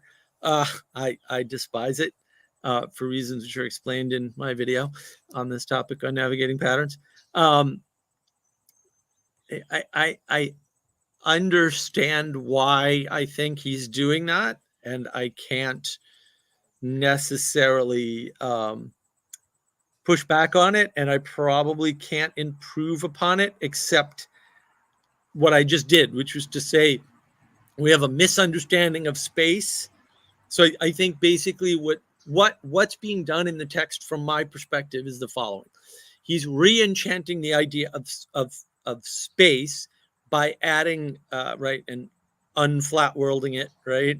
That's what re-enchantment is. It's taking out of the flat world, and he's adding in potential. And instead of using the word potential, which is the word I would use, he's using this crazy term metaspace, which I just don't like even a little bit. But I'm not going to push back on the move because it's not an incorrect move. It's just basically a wording issue at some point. So I think that's that's also why he refers to like divine knowledge. It's another move I hate. I just don't like that move at all, because it causes a confusion, because now you have to answer what is divine, and that's an impossible problem from my perspective. But it's probably a good enough analog that it doesn't matter for people who will say the book is targeted at, as opposed to for people that will say I normally talk to, who divine is a meaningless term that they'll never understand until they understand a bunch of other things. So did that clear it up? I have a couple examples that might help. Yeah, go ahead, Russell. So go ahead. I want to set some framing for it, right? So I have Aristotle mentioned on this page again, right? Aristotle also comes with what was it? Anyway, like the problem with the word space is I think it seeds, right, or promises, or hope, or something, right? And in space, manifestation happens. Just real quick, you guys are talking about space as potential. Space is already established land. Okay, can you explain that? No. That like God is the source of space, right? Space isn't established because it's the thing you move into to establish things. Right? The way things are established is in space. Right? And that's why space is potential. It's not now. You define space by setting boundaries or putting containers around things, or however you want to think of that. It doesn't really matter. Right? And so that means there's a difference between artificial space, space created by man, and space as such, or I think what he's doing here is that's meta space. Right. And that way, it allows you this two different aspects of space. Right. So I have a space here. It has no walls.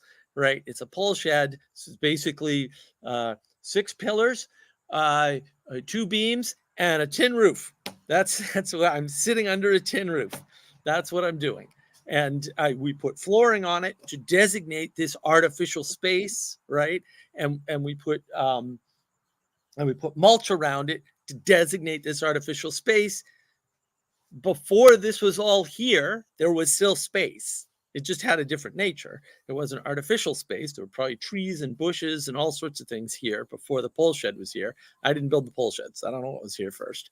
But the idea that the potential to put a pole shed here is space. Space is not an established thing. It's the thing that you establish things within, and that's just it's a common confusion. Like I said, it's a problem with materialism and with thinking about the flat world and with compressing time, because you have to compress time to believe that space is sort of a pre-existing, predefined thing, because it's not a predefined thing. So I want to take this to the book club, right? So we're creating a space with the book club, right? In which things can happen. So I set a container, right? I have a bunch of intentions that are constraints that we hopefully adhere to, right? And so within those constraints, things can happen, right? But when I designed the container, I had to relate to the idea of container as such, right? So the idea of container told me, at least partially, right? Or at least part of the idea, because I maybe can't hold the whole idea, but the part that I can relate to told me how I would design this and what would be fruitful and what would not be fruitful, right? So I called up the meta container, right? The meta space of containers. And I asked it, how do I do this? What is called for? And that's how I designed this container, right? So that's the meta move, but it's just a bad move, right? Because like I let it tell me things, right? Like I didn't go and populate that space or anything, because then I'd go insane. So I have 2 examples that I'm thinking of, and I have to admit I myself was a little bit lost in the abstraction as well in this conversation. But I'm also going to not really satisfy the question as much as I'd like to, because I'm holding something back for chapter 50, which we're not going to get to today. So there will be more to come for the folks at home, but and our boy Mitchell here. But hi, by the way. 2 things that I wanted to mention that kind of came to mind is you have the idea of kind of the dust and the breath creating the animal. So you have your kind of first principle coming down, and then taking the 2, you have the left and the right kind of coming together. You have the breath and the dust. Those 2 just kind of smashed together without any sort of purpose doesn't actually necessarily make anything, but there has to be some sort of superordinate intention coming down for that thing to be created into an animal, or like animus means soul. So for the soul being to be there, like you need those elements present. So I'm kind of seeing, I'm exploiting the self-similar practicality a little bit. That way we can get kind of lower examples. Like he's describing something at a higher level, but we can see the same sort of move happening lower, and that's a little bit easier to look at. And another one that comes to mind is my kind of traditional understanding. This is something that, and I think Mark has talked about this a bit, this issue of people describing things that they call like love, when really what they mean is care. So this is an interesting thing. I spent a little bit of time just kind of passively thinking about, and I thought you could actually map similarly onto this diagram something like you have care, which is kind of like you have the intention, you have the person that you care about something, maybe you're giving your time, energy, and attention towards something, and then you have generosity, and like that might be the material aspect of that that's going on there, and this is something that comes from tradition, which it might have been St. Thomas Aquinas. So there's probably a few people that have talked about it, but that charity is a supernatural virtue within the tradition. So it's actually not something like you can be caring and you can be generous on the natural level. Like you can put your time, energy, and attention towards something. Brilliant. Should always, do that towards the good. You can be generous. And like a higher form of that is like liberality in the traditional sense of like giving your excess. We see that with kind of like the crops at the edge of the field and that type of thing. And then there's charity, which is like love of creation out of love for God, like kind of redirecting like grace that's being given to you. That's something that's built on top of there. So it's kind of like if you imagine a building or something, like I use this example of like building in the middle of a field, that you have the blueprint, and then you have the actual building materials and everything, and then you have the actual thing like built. And maybe if you have the thing built, then you have the entire reason, you have the entire reason why you did it in the first place, and then the function that it's going to be serving. And so like what he's referring as the meta space or the super space or something like that, that would be something like the reason why you did it in the first place, and also what it's going to be doing and the function that it's going to be serving, something like that. But you also need those other elements to already be there. So there's a bit of this kind of, and we had run into that early on, this aspect of like, oh, which one comes first, like the material or the spiritual or something. It's like, well, the material sort of emanates down, and then you have kind of this interaction between the spiritual and the material, and then you have this kind of like, then it's all kind of serving the purpose afterwards. So it gets very confusing, because it's like you're trying to track the above and below, but that's not really all that important. It's just kind of, you can reorient yourself by just going all the way back to the beginning and saying, okay, who made this, and then what are we supposed to be doing with this? And Matthieu talks about that actually in the introduction, this thing of just kind of going back to a perspective of what does the thing actually mean, as opposed to like its practical application, that type of thing. And I think it's important to highlight that for Veki, he went into exorbitant efforts to point out that God is not part of creation, right? Like he basically said, like, no, like he's outside, like he can't be contained as a creature, because you get this issue, right? Like you get this regression, like, oh, we can make the space of the space, but then if we can make the space of the space, we can make the space of the space of the space, right? and then we have an infinite regress, and like this actually happens in probably many disciplines. Mark had this really long freak out about this mathematical listing or something, right? Where you can have lists of lists, and then there could be empty lists, and like yeah. Set theory is just misdefined, and once you realize that, you're like, oh, these aren't paradoxes. You're stupid, and you misdefined set theory, right? And Kaplan, I think's the guy's name, has a video on that. Was the most paradoxical thing, and no, it's not paradoxical. You're just being stupid. This is easy to fix. Right, you delete 3 of these rules or 4 of these rules in set theory, and then sets work fine. Don't misdefine things. Don't misname. Right, don't misdefine things. Otherwise, the potential spirals out of control. But also, Manuel, you just described as playing God. Right? Yes. Like, you can have the space of the space of the space and the meta spacey space. That's why I don't like the meta move, because meta frequently people misunderstand its proper use, and I would say that Matthieu is using it properly probably throughout the book. I mean, I have to really dig in, but we'll get there. But you'll misunderstand it and go, oh, well, there's a metaspace and therefore I can. No, the metaspace is the space where you definitely can't, right? And it's a boundary, it's a barrier. But this idea of space is also where what time acts upon is space, right? And that is wrapped up in this idea of entropy as well, right? Because that is how time acts and how time exists. You take away space, time couldn't make any sense, and therefore there is no time. But it is about potential, because time is the thing that reveals potential.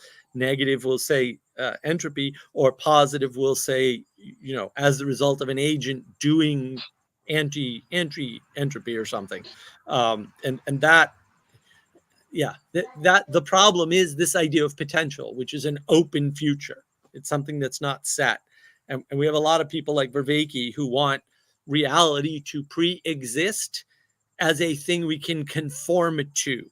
And then the way you know how to conform to it is something like logic, reason, and rationality. That's not the world we live in, right? Those are components of the world we live in, but that isn't even close to encompassing half the existence that we have and what we need to pay attention to. Right. y- I think the sorry. way I would describe this sort of is that we aren't trapped in a closed system, and we may be like just seeing the cyclical time of like the repetition of the week, but the Sabbath is what gives you space to look outside of that and realize that we're not trapped in like a repeating thing. It's like a opening type thing instead of a consistent circle or spiral inward. It can open up outward. I wanted to just add a point with the whole like creator inside creation problem that a lot of people seem to kind of run into. There's this aspect of like you can build a house for the purpose of living in it, right? And then you can also, so I had this kind of silly thought that came to mind just a minute ago, where I was like, if all of us lived in the same neighborhood, and say like Mark built a new house to live in that neighborhood, and so the purpose of building it is to live in it, and then you know that he lives there, and then you drive by his house and you recognize like, oh, that's Mark's house. That you have this kind of aspect of like he's containing it and then also existing inside of it a little bit, at the human scale. Like there's that kind of smaller thing, and that you can also have this aspect of kind of condescending to something to a smaller level for the purpose of doing something. And I like this in the Exodus series, which I mentioned before, of like, you condescend to playing the game of chess. Or like you think of like Monopoly, like you can actually condescend into like a little metal figurine of a car or like a shoe or something like that for the purpose of participating in some sort of larger action, which without taking on that participation within the limitations of the creation that you're participating in, then it's just a bunch of objects just on a table. Like that's all it is before you take that on. I wanted to bounce off something that Christopher said, and I'm a little annoyed that I didn't go there now. This idea of outside. I mean, space is the outside of you, and in a flat world, a lot of people they don't understand this sense. I don't know why this doesn't hit as hard with everybody else as it hit with me. They don't understand this sense that of where they end and other things begin. Other people, right? The future, right? Time. Where does time begin and end? Yeah, I think people have lost a sense for that because they've been cognitively overloaded by stupid materialist things that are garbage and aren't as helpful as they claim to be.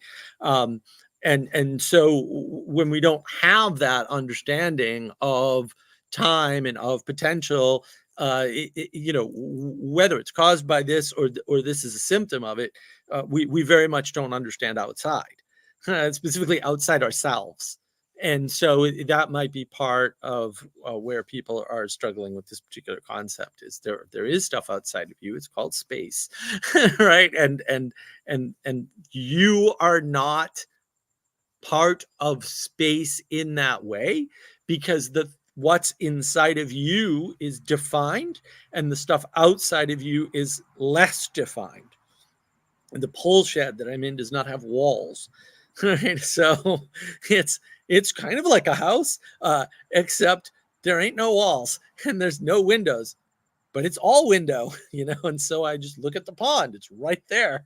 I can just see the creatures. They're running around in the trees and scurrying through the woods, and there's a turtle over there on that part of the pond. And like and there's an outside to this. Well, there's an outside to you too.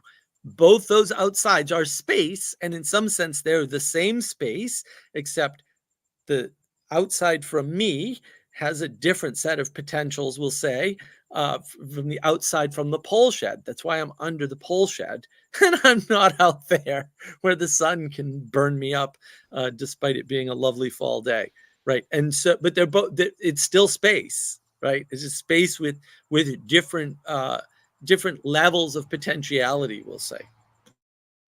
And so you have the ability to bind yourself to a space, and the space has the ability to promise things to you, right? So like if you tend the garden, like the garden promises you fruit, right? And so like now we can have extensions, right? But they're not us. they're in a bondage or a covenant. So if we make them us, right? Like that's taking them for granted, right? And that's the lack of remembrance, right? It's like you're and that this allows you to be true, right? Because like if you take things for granted, you can't participate with them properly because you can't see them for what they are, right? So going back to the circumambulation, right? Like what's the move of circumambulation? What is the move of circumambulation? Is getting to see what something is, right? And so like what is getting to see what something is? Well, it's in some sense what is God designated something to be, right? So like you could see that as a connection to the meta space that's being presented here. I like the aspect of the kind of promise or covenant even being related to just like having things on your property, like even just like a rose bush or like a berry bush or something like that. And this aspect of like if you sort of trespass against the agreement that's there of like, okay, well, I have this thing on my property and I'm going to maintain it. If you don't, like, especially, I don't know if you've ever been around like, a property where they have rose bushes that have just completely grown out of control, and like maybe those rose bushes are actually on the side of a driveway, so you have to dodge thorns as you get out of your car. But that is an example of like someone not upholding their end of the bargain. And then this sort of aspect of like, well, like, is it the case that like God is punishing you for not doing that, or is it just the fact of like this is is this just reality objecting to your subjective experience that you don't have to go and maintain those bushes?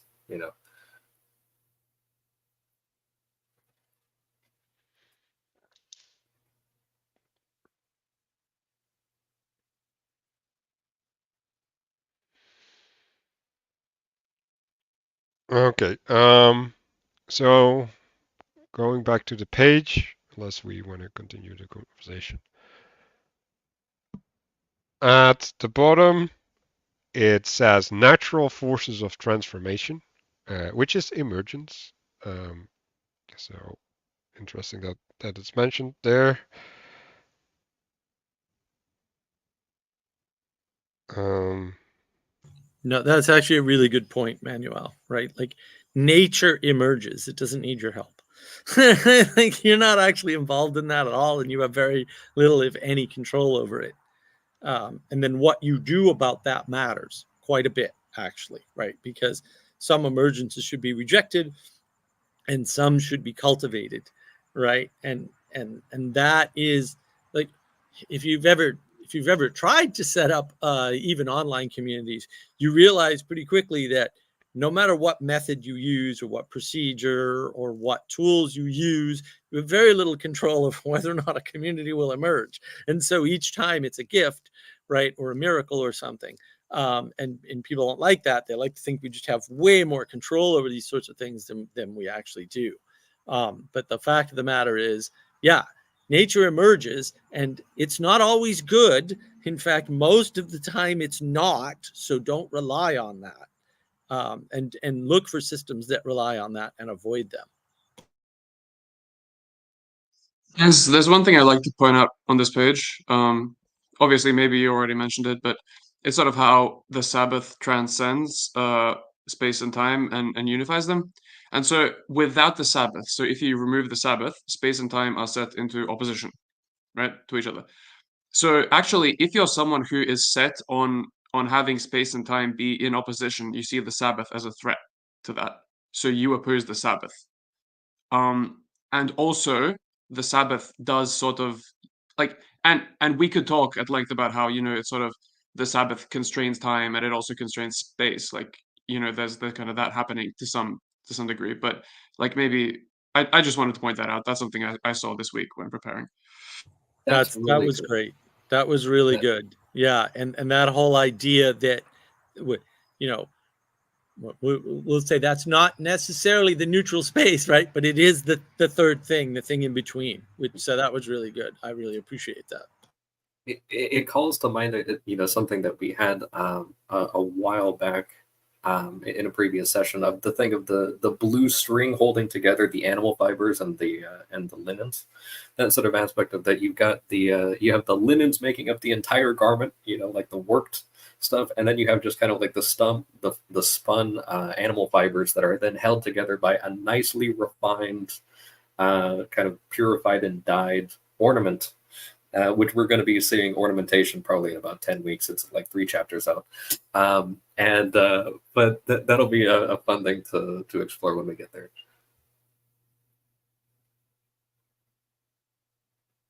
Yeah,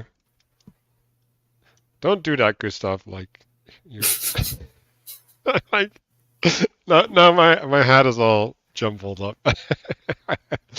But yeah, no, like that actually connects to the idea of scandal for me, right? So if you're scandalized by Sabbath, right, you do that when you want to maintain your misalignment, right?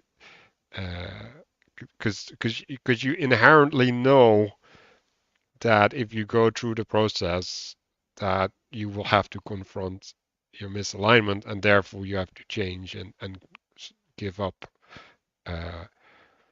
certain things. So yeah, and yeah, I don't know, like this idea of God, right? Like, or anything higher, right? Like it doesn't even have to be God, but you need something higher to convince or convict or whatever, like means of imposition you want to have. You need the higher thing to hop you over the hump of resistance. Because if you're not willing to face, like you need to be called into the facing by something, and um, and you can do that voluntarily, right? Or you get the imposition of the external, and it will do it for you, right? And then if it gets done for you, you can't regulate it, because now you're like the flood is there. And like you get the problem of Peterson, right? Like, okay, like at what level of analysis did I make the mistake? And also I'm in distress, so I can't look at the level of analysis because I'm not in rest. So yeah.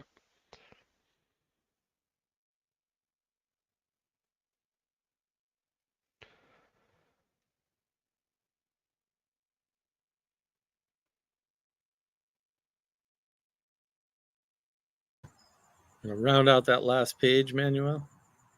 Okay.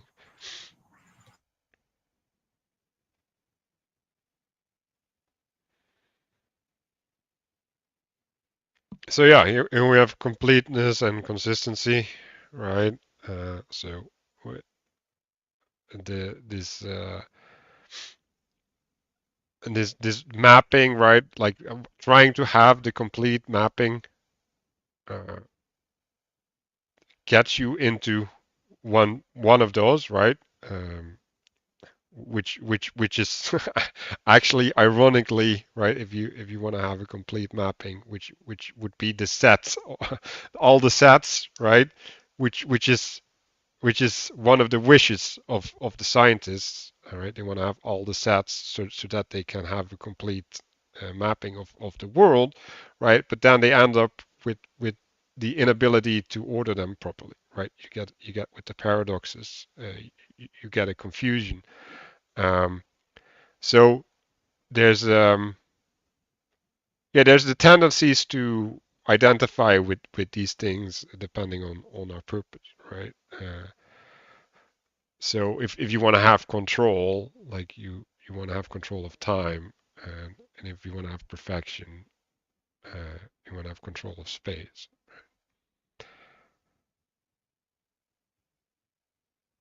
I think this I like this sort of aspect that he just kind of says, in the context of and we'll dispute the words, but just what he wrote here is, divine knowledge, this renewal also elevates regular space into higher and more inclusive version of space. So this thing of that you can also still have, like, there's not a necessity to necessarily break down all the walls, like when we were talking about the empire that's conquering the different cities, that you break down the wall, but also that city is still there, like it's not completely flattened or anything like that. It's now just incorporated into the larger structure, and then now it's completely dependent on it.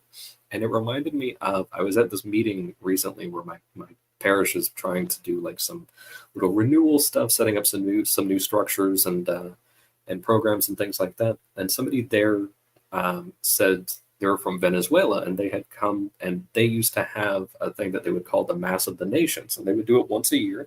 And they would do this thing where they would actually go and they would have everyone kind of represent whatever country they were coming from, even if they were just visiting, for the weekend or something like that. They would have little flags and everything like that, and then they would actually have different sort of songs that would be kind of representative of those different things. And it reminded me that I went to a priest ordination mass a couple months ago or something, and one of them was Vietnamese, and another one was Spanish, and then I think there was another language that was there. Most of the mass was done in Latin, and then they actually had traditional Christian songs that were sung in English, Vietnamese.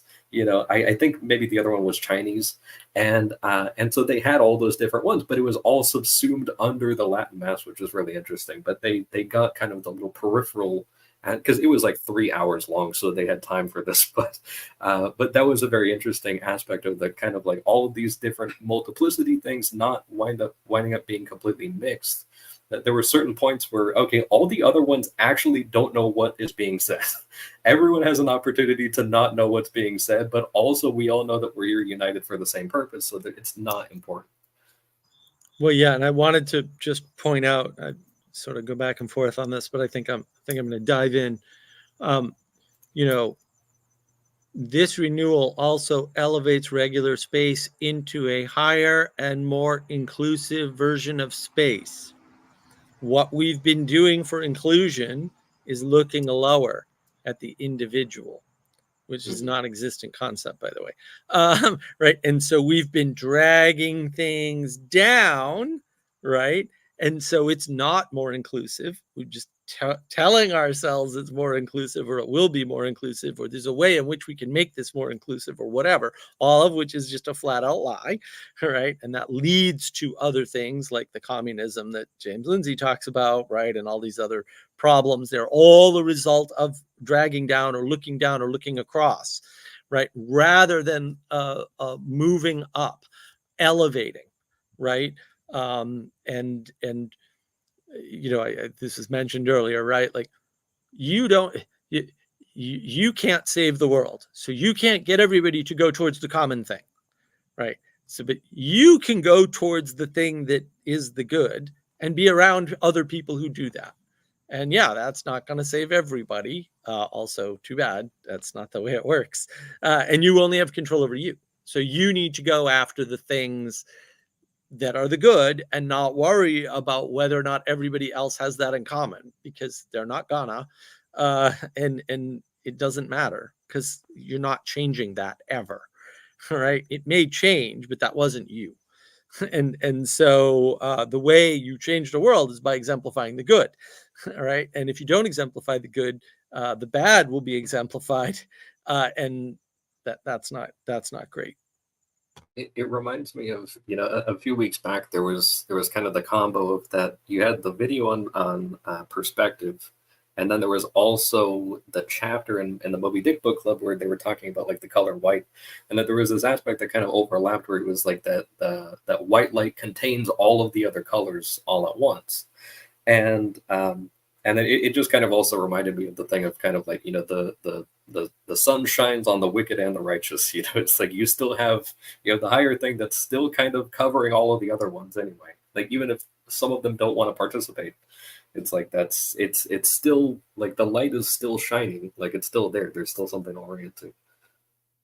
So, staying true to my intention, I'm dealing with this problem right now. So I'm trying to have the integration of the scandal, right, from the perspective of the original, right? So the growing, right, or the elevation and the inclusion, I'm trying to describe it from the perspective of that which needs to grow. And like I'm just running like into a wall, like I got stuck because it's not a move that you can reasonably make. You can express a hope, I guess, um, but you can't go beyond the hope, right? Because there's a communion that needs to happen under this higher thing, right? And in the communion, the higher thing gets identified to you, right? Like it shows itself um, as a consequence of the communion, but you can't. Uh, you you you you have to surrender both parties, right? So the established and the transgression or the external coming in or whatever, they have to both submit to this higher thing in order to be unified. And like that's the move, right? To go back to the individualism that cannot be made from the perspective of the individual. Because if you have an individual perspective, like you can never surrender to the higher. You can only surrender to the higher if you have a concept of yourself as serving in the being that sustains you, right? And recognizing the need that in order for that being to be better, it needs to hold more. I think it's completely appropriate that you were scandalized by the article on Scandal that you're writing about. Like I think it's actually necessary for the writing of it, which is funny. And I almost wonder if the aspect of waiting is a big component. Like I think of like the Israelites stuck in Babylon, you know, where it's just like, okay, you're going to be stuck there for a certain number of decades, but also it's going to be okay. You know, it's like just wait until, or like waiting until the Jubilee to be released from slavery or something like that. Or you have a brutal week, you're just waiting for the day of rest. You know, that type of thing. I think there's a lot of this aspect of like trying to interrupt the renewal or speed it up that happens in a lot of like biblical stories, like that thing with like Abraham and Sarah, where it's like, oh, maybe we're supposed to have the kid sooner. Like maybe I'm supposed to have somebody else be like the surrogate or something like that. And it's just like, no, like, yes, you're 85 years old, but also wait a little longer, you'll have the kid. You know, it's like it's brutal, but also like there's that scandal happening where it's like, what did you even have to like, you know, taking Sunday or, you know, Saturday or whatever off is also, it's a scandal for a huge amount of people, but also it's something a lot of people like look forward to and wait for. You know, I don't know if those elements will come up later. Well, the thing I got in my head just now is David dancing in front of the ark, returning to Jerusalem. Yeah. And it's like, okay, so like this thing which has been outside and like everything has been going wrong, and now we're bringing it in, and he's dancing in overflowment of joy, right? He Dancing can't contain naked himself. too. He completely But ripped all of his clothes off and started dancing too.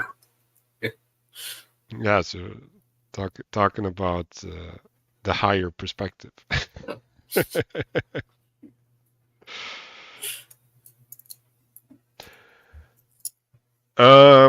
Okay, we'll slowly land the plane. I want to invite anybody to suggest a higher perspective that we can use to integrate. Does anybody have one?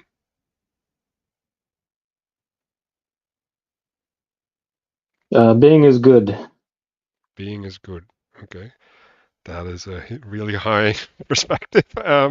So yeah, let's use that kind of in the reflection and focus on what comes up for us, right? Embody the Jubilee in the reflection.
Does anybody want to share the reflection?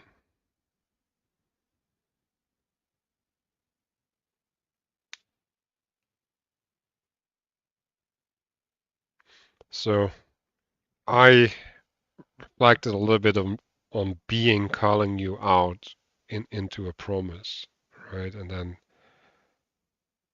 trusting on the container to hold you so that you can just keep going. And then I was figuring out, okay, like that goes wrong sometimes. Like why do you break that relationship? Like what breaks? And so I'm trying to figure this out, and then obviously I break. like like my participation in it hits an end, a dead end. So then I figure it's like this is so weird. Like I'm trying to figure all these things out, and then they represent themselves to me in my participation while I'm trying to figure them out. Um, so the being itself comes back to me uh, in my lack of participation in it, which is maybe that is me trying to get a grip on it, right? And it telling me no or something.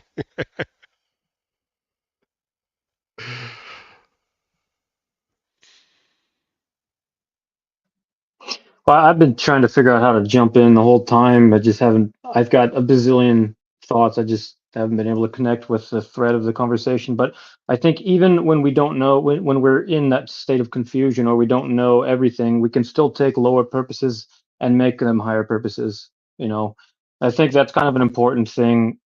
When we started this conversation by talking about foundations, and when I think about memory, I think the thing that unites us most deeply is the thing that is the highest. Um, I guess yeah. Anyway, I'll leave, pointing to heaven is the thing that unites us most deeply, and um, I think an aspect of memory that we didn't really discuss much is that it's it will also affect our ambitions and our goals. Like the things that we remember, we bind ourselves to, or the content that lives in your mind. You could think of it either way. It's ephemeral in the same way that life is ephemeral. And so I think if we can agree on this, I mean that's why I suggested the theme of being is good. We don't need, if we can find, it's by knowing the higher things and then pointing to the higher things that we can participate in the Sabbath and that we can properly remember with others. I think that's really good, and I like if I understand right, this sort of aspect of memory, or the thing that you're remembering also being a point of orientation. I think that's definitely really good. So I want to respond a little bit to lifting the lower purposes, right? And so if you are gathered for the purpose of communion, right, or communion through the means of a book club, right, then that lower purpose will serve the higher purpose. And that's how it's relevant,